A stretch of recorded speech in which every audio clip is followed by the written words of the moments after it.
Hey guys, and welcome back to the next video. Hope you're all doing great today, and let's continue our reading journey. So, this story is A Tempered Wind, the third part. So, then we all shook hands, and Miss Malloy left us.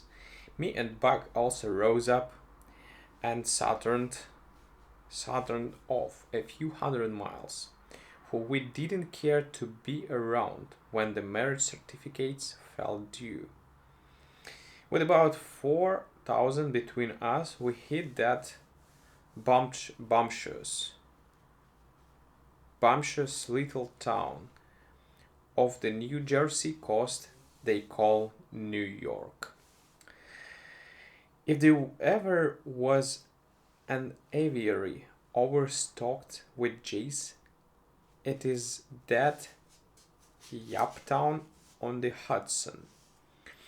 Cosmopolitan they call it. You bet. So is a piece of a flypaper. So's a piece of a flypaper. All right. You listen close when they are buzzing, and trying to pull their feet out of the sticky stuff. Little old New York's good enough for us. That's what they sing. There is enough re-ups walk down Broadway in 1 hour to buy up a week's output of the factory in Augusta, Maine that makes Knotty novelties, naughty novelties, and a little prime fun oroid, oroid, oroid gold finger ring that sticks a needle in your friend's hand. You'd think New York people was all wise, but no, they don't.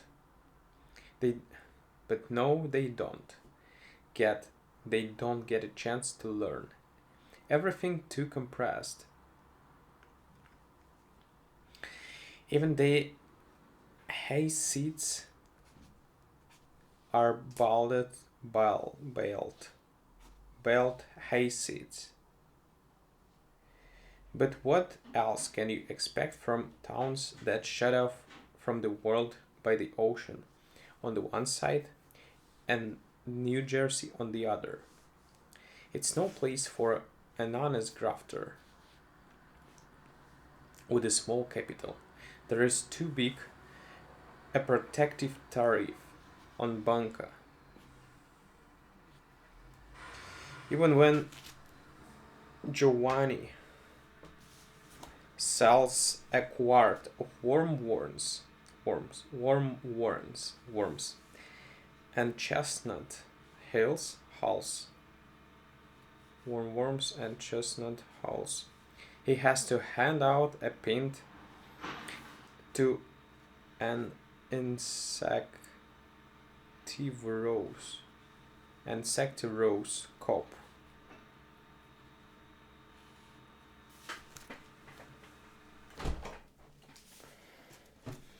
And the hotel man charges double for everything in the bill that he sends by the patrol wagon to the altar where the Duke is about to marry the heiress.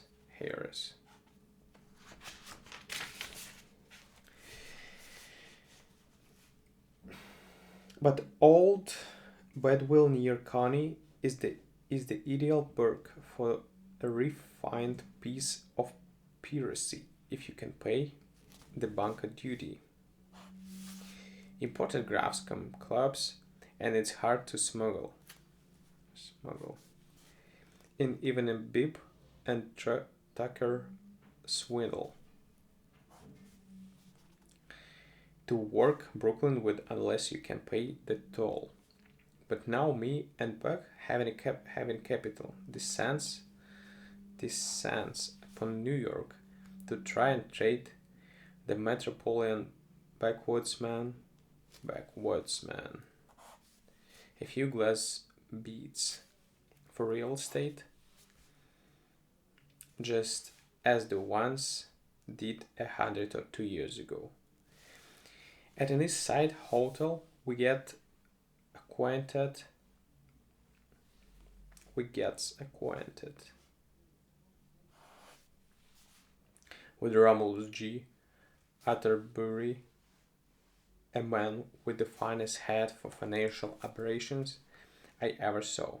It was all bald and glossy, except for the grey side whiskers.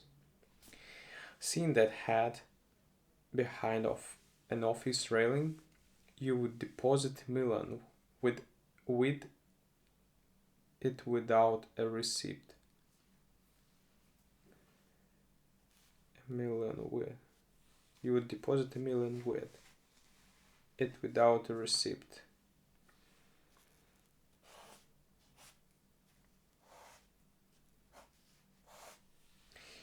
This Atterbury was well dressed, tough, though he ate seldom.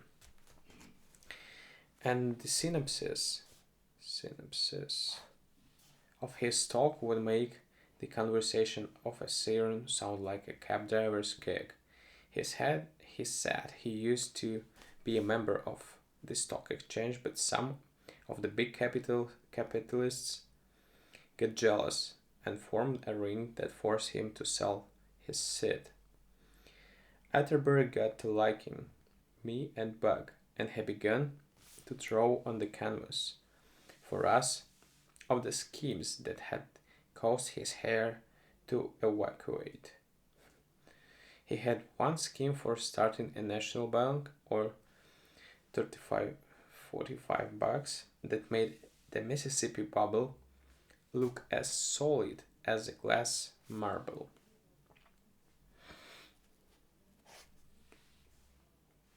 He talked this to us for 3 days, and when his throat was good and sore, we told him about the roll we had.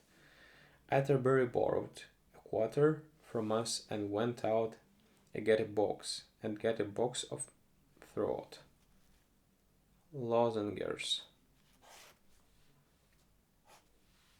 and started all over again.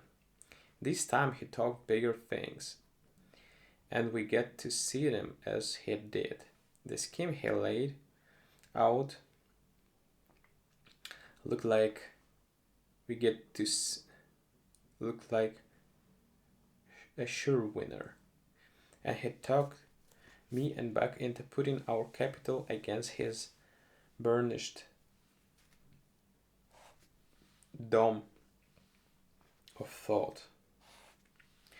It looked all right for a kid glove graft. It seemed to be just about an inch and a half outside of the reach of the police, and as money making as a mint. It was just what me and Beck wanted, a regular business at a permanent stand with no open air spilling.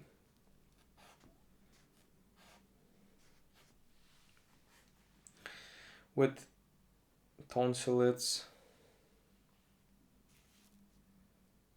on the street corners every evening. So in 6 weeks you see a handsome furnished set of offices down in the Wall Street neighborhood with the Concordia Gold Bond and Investment Company in gilt letters on the door. And you see in his private room with the door open the secretary and treasurer, Mr. Buckingham Skinner, costumed like the lilies of the conservatory, with his high silk hat close to his hand. Nobody yet ever saw Buck outside of an instantaneous reach of his hand. And you may perceive the president and general manager, Mr. R. G. Atterbury, with his priceless polished pool, busy in the main office room, dictating letters to his shorthand countess, who has got pump and the pompadour.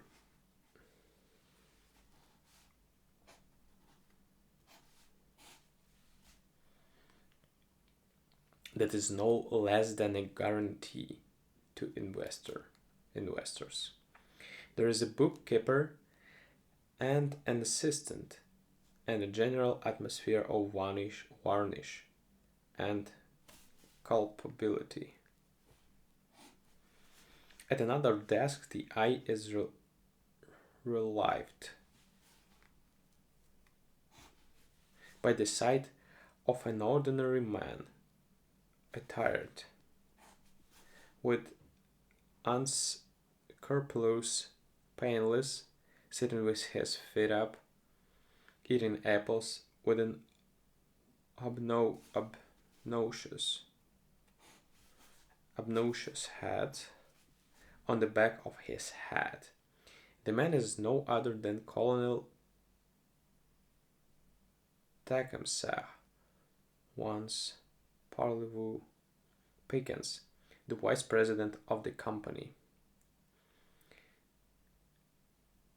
No wretched rags on me, I say to Atterbury, when he was organizing the stage properties of the robbery. I'm a plain man, says I, and I do not use pajamas, French, or military hair brushes. Cast me for the role of the rhinestone in the rough, or I do not go on exhibitions.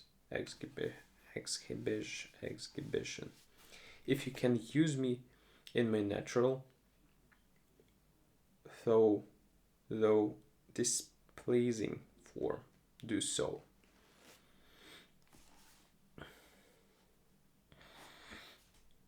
Dress you up, says Atterbury. I should say not.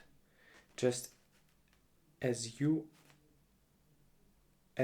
are worth more than the business, than a whole room full of the things they pin chrysanthemums on. Things they pin chrysanthemums on. Chrysanthemums. You are to play the part of the solid but disheveled capitalist from the far west. You despise the conventions.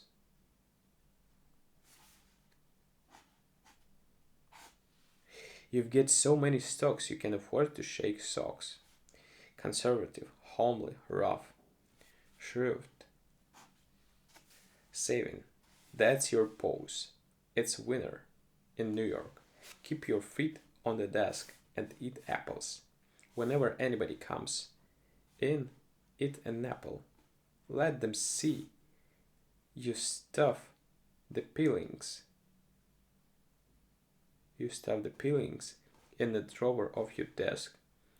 Look as economical and rich and rugged as you can.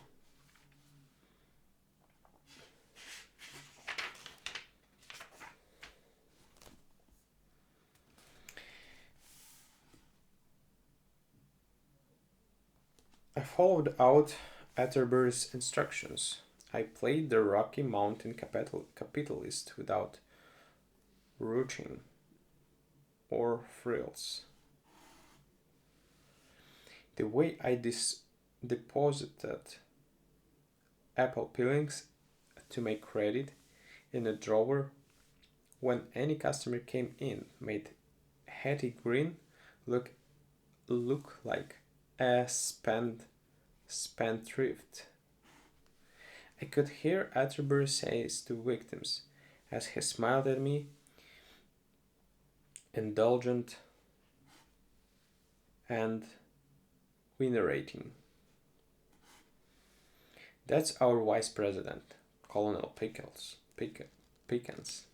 Fortune investor, fortune investor investments.